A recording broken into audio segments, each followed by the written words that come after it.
मित्रांनो, हाही जाईल काळ आणि सर्वांच्या आयुष्यामध्ये येईल एक आरोग्यदायी सकाळ. नमस्कार, तरुण भारत न्यूज मध्ये सर्वांचं स्वागत. मी चैतन्य डोंगरे. मागच्याच आठवड्यामध्ये आपण तरुण भारतच्या YouTube चॅनलवर एक कोरा करकरीत नवीन शो घेऊन आलो आहोत. त्याचं नाव आहे काय सांगताय राव. या शो मध्ये आम्ही विचारले होते काही प्रश्न आणि त्या प्रश्नांची उत्तरं तुम्ही स्वतःच दिली आहेत. तर ते कोणते प्रश्न आहेत आणि त्याची काय उत्तर मिळाली आहेत हेच आपण आता जाणून घेणार आहोत. काय सांगताय राव या कार्यक्रमाची थीमच अशी होती की या प्रश्नांची उत्तरं तुम्ही स्वतः द्यायची आणि त्यामधून आपल्याला मिळणार एक ठाम उत्तर ज्याच्यावरून आपण पुढच्या भविष्याचा आढावा घेऊ शकू. चला तर मग सुरुवात करूया. बघूया कोणता पहिला प्रश्न होता ते. कोरोनाच्या पार्श्वभूमीवर या कोरोनाच्या संकटामुळे की कोणत्या व्यवसायाला सर्वात जास्त आर्थिक नुकसान होण्याची शक्यता होती. आपण ग्राफिक्स बघूया, ग्राफिक्सच्या माध्यमातून समजून घेऊया. चला तर बघूया.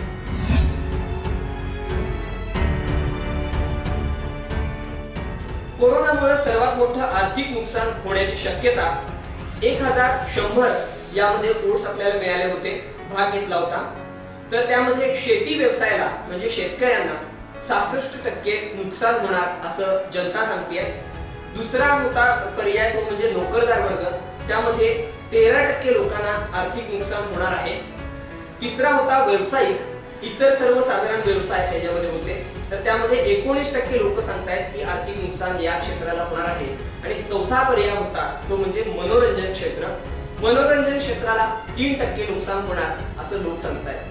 तर हे ग्राफिक्स बघितल्यानंतर आपल्याला लक्षात येतं आणि ही आकडेवारी आल्यानंतर आपल्याला लक्षात येतं की 66% लोक म्हणतात की शेती व्यवसायाला खरंच नुकसान होणार आहे. ही आकडेवारी अगदी खरी आहे, तुम्ही सांगितलेलीच आहे आणि लोकांकडून आम्ही या प्रश्नाचं उत्तर म्हणजे हा थोडक्यात सर्वे मागून घेतलेला आहे. तर सरकारनं यावर अधिक गांभीर्यानं लक्ष देणं गरजेचं आहे. शेती व्यवसायाला ज्या काही योजना आहेत त्या योजना अधिक चांगल्या पद्धतीनं त्यांच्यापर्यंत पोहोचणं गरजेचं आहे. शेतकऱ्यांचा माल जे खरेदी करणार आहेत, विक्रेते आहेत, त्यांच्यापर्यंत पोहोचणं गरजेचं आहे. हेच आपल्याला या सर्व प्रश्नावरून लक्षात येतं. पुढच्या प्रश्नाकडे आपण वळणार आहोत. बघूया पुढचा प्रश्न काय आहे आणि त्याचं उत्तर लोक काय देत आहेत. पुढचा प्रश्न आहे सर्वात महत्त्वाचा आणि सर्वांच्या जिव्हारी लागणारा, कारण की कोरोनाचं संकट आहे, सर्वांचं आर्थिक नियोजन कोलमडत आहे. पण संकटातून बाहेर पडल्यानंतर आर्थिक नियोजन प्रत्येक जण कसं करणार आहे यावरच आपण भर दिला होता आणि नेमका कोणत्या व्यवसायावर जास्त फरक पडणार आहे, आर्थिक नुकसान ज्यांना होणार आहे त्याचा ठोस किंवा थोडीशी शक्यता येण्यासाठीच आपण हा प्रश्न विचारला होता. हा प्रश्न आपण बघूया आणि त्याचं उत्तरही बघूया ग्राफिक्सच्या माध्यमातून.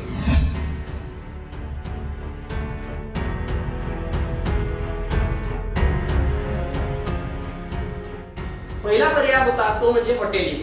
तर त्यामध्ये 17% लोक असं सांगतायत की आम्ही हॉटेलिंगवर करणारा खर्च कमी करणार आहोत.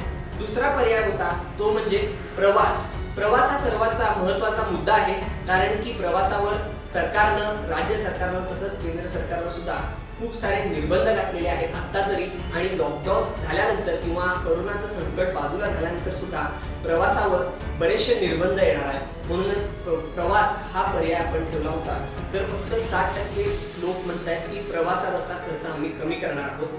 मनोरंजन सर्वात महत्त्वाचं असतं, ते मनोरंजन आपला ताण तणाव दूर करण्यासाठी मनोरंजन जे आहे ते आपण त्याचा सहारा घेतो. तर 6% लोक म्हणतात की मनोरंजनावरचा खर्च आम्ही कमी करणार आहोत. तर सर्वात जास्त ज्याच्यावरचा खर्च कमी करणार आहे तो आपला शेवटचा पर्याय आहे, ते म्हणजे मोठी खरेदी. तर त्यामध्ये 70% लोक म्हणतात की मोठी खरेदीवर खर्च आम्ही कमी करणार आहोत. मोठ्या खरेदीमध्ये साधारण सर्वसामान्यतः बघायला गेलं तर आपण बघू शकतो की खरेदी विक्री असू दे, घरांची खरेदी असू दे किंवा मोठ्या जागा असू देत किंवा गाड्या खरेदी असू देत, 4 व्हीलर्स आपण ज्या घेतो ते असू दे किंवा सोनं, अशा पद्धतीने जी मोठी खरेदी असते त्याच्यावरचा खर्च कमी करणार आहे, लोक कमी करणार आहेत. आणि तुम्ही जर विचार करत असाल किंवा असा एक कोणता व्यवसाय करत असाल तुम्ही खरेदी करण्याचा, घर विक्रीचा असू दे किंवा मोठे काहीतरी व्यवसाय असेल तुमचा, तर तुम्ही थोडंसं आत्तापासून प्लॅन करू शकता, जेणेकरून आपल्याला ग्राहकांपर्यंत कसं पोहोचता येईल किंवा ग्राहक आपल्यापर्यंत कसं पोहोचता येईल याचं प्लॅनिंग तुम्हाला करण्यासाठी हा प्रश्न खूप महत्त्वाचा होता. आणि आता बघूया पुढचा प्रश्न. पुढचा प्रश्न बघूया ग्राफिक्सच्या माध्यमातून.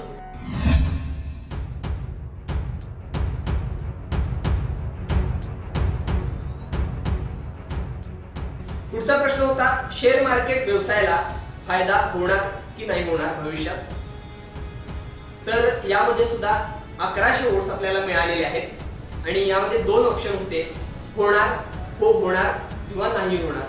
तर 71% लोक होणार असं म्हणतायत, तर 29% लोक म्हणतायत की नाही होणार।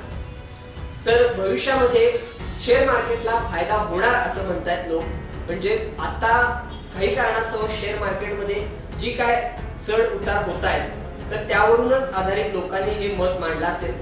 आपल्याला एका तज्ञाला विचारलं पाहिजे की नेमकं काय होतंय, तर तज्ञांचं मत आपण जाणून घेऊया। शेअर बाजार एक अशी जागा आहे की ज्यामध्ये कोणतेही आशावादी किंवा निराशावादी संकट सर्वप्रथम उमटतात। त्यामुळे करोनाच्या संकटाचे निराशावादी परिणाम सर्वप्रथम शेअर बाजारामध्ये उमटले। आत्तापर्यंतचा इतिहास, शेअर मार्केटचा इतिहास पाहता बऱ्यापैकी संकट जी आलेली आहेत किंवा शेअर मार्केट जास्त पडलेले आहे, त्या परिस्थितीमध्ये ज्या गुंतवणूकदारांनी गुंतवणूक केली आहे त्यांना त्यांचा परतावा चांगला मिळालेला आहे। परंतु ही परिस्थिती पहिल्यांदा तोडवलेली आहे की ज्यामध्ये आरोग्यविषयक आणि आर्थिक विषयक दोन्ही संकट एकदम आलेली आहेत। त्यामुळे याचे परिणाम किती दिवस चालू राहतील याचा अंदाज बांधणे कठीण आहे। पुढचा प्रश्न खूप महत्त्वाचा आहे आणि सगळ्यांनीच काहीतरी याच्यावर विचार केला असेल, प्रत्येकाचं मत वेगवेगळं असू शकतं। तर पुढचा प्रश्न असा आहे, तो बघूया ग्राफिक्सच्या माध्यमातून।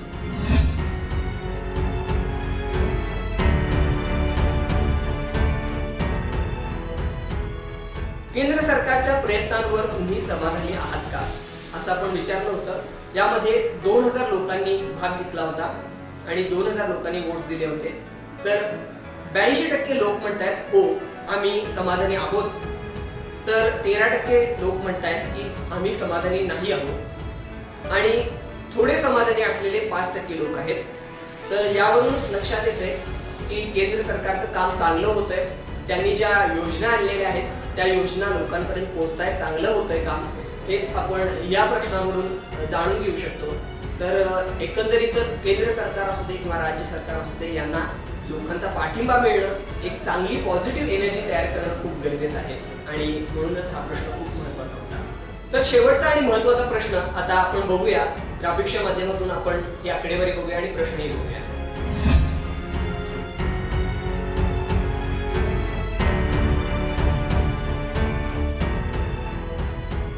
महाराष्ट्रात महाविकास आघाडी सरकारची कामगिरी कितपत चांगली, तर यामध्ये सुद्धा 2000 लोकांनी भाग घेतला होता, 2000 वोट्स आपल्याला मिळाले होते। तर चांगली असं म्हणतायत 71% लोक, तर असमाधानकारक म्हणतायत 17%, समाधानकारक म्हणतायत 12%। तर ही सगळी आकडेवारी होती, आपण टक्केवारीमध्ये आपण ही पाहिलेली आहे। महाविकास आघाडीचं काम महाराष्ट्रामध्ये चांगलं होतंय असं लोक म्हणतायत। नक्कीच हे काम चांगलं व्हावं, अधिकाधिक चांगलं व्हावं यासाठी आपल्या जनतेची साथ सरकारला असणं गरजेचं आहे। सरकारी जे सर्व नियम आहेत ते पाळणं गरजेचं आहे। घरामध्ये बसण्यासाठी आपल्याला अधिकाधिक प्रयत्न करायचा आहे, कारण की सरकारी जे नियम आहेत ते आपल्यासाठीच आहेत। सरकारला आणि शासनाला आपण मदत करणं गरजेचं आहे। म्हणूनच लोक पाठिंबा देत आहेत असं दिसतंय, काम चांगलं होतंय असं दिसतंय, खूप चांगल्या शुभेच्छा लोकांकडून मिळत आहेत। तर ही सर्व आकडेवारी होती आणि या आकडेवारीवरून आपण एक थोडाफार अंदाज बांधू शकतो की भविष्यात येणाऱ्या काळामध्ये काय करायचं आपल्याला आणि काय नाही करायचं आहे। तर अशाच प्रकारे आपण काय सांगताय राव या शो मध्ये आपण वेगवेगळी मतं घेत असतो, प्रश्नांची उत्तरं तुमच्याकडून घेत असतो आणि पुढच्या आठवड्यात सुद्धा आम्ही काही प्रश्न विचारलेले आहेत। तुम्हाला तरुण भारतच्या YouTube चॅनलवर जाऊन कम्युनिटी सेक्शनला जाऊन या प्रश्नांची उत्तर द्यायची आहेत, त्याच्यामध्ये तुम्ही पार्टिसिपेट व्हायचं आहे। नक्कीच याचा फायदा तुम्हाला सुद्धा होऊ शकतो की जेणेकरून भविष्यात काय पुढे होणार आहे, काय आपल्या भविष्यामध्ये होणार आहे याचा आपण अंदाज घेऊ शकतो। हा केवळ एक अंदाज आहे, हे ठाम उत्तर नाही आहे, फक्त आपल्याला एक अंदाज यावा यासाठीच आपण हा पोल घेतला होता। तर नक्की बघत राहा तरुण भारत न्यूज।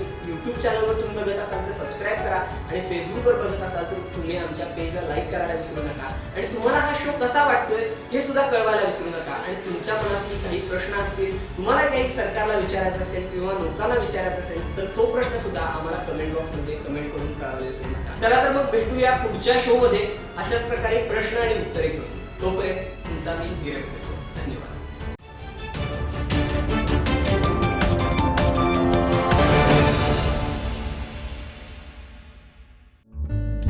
सबस्क्राईब करा तरुण भारत न्यूज चॅनलला आणि ताज्या घडामोडी सर्वात आधी जाणून घेण्यासाठी बेल आयकॉनवर क्लिक करा.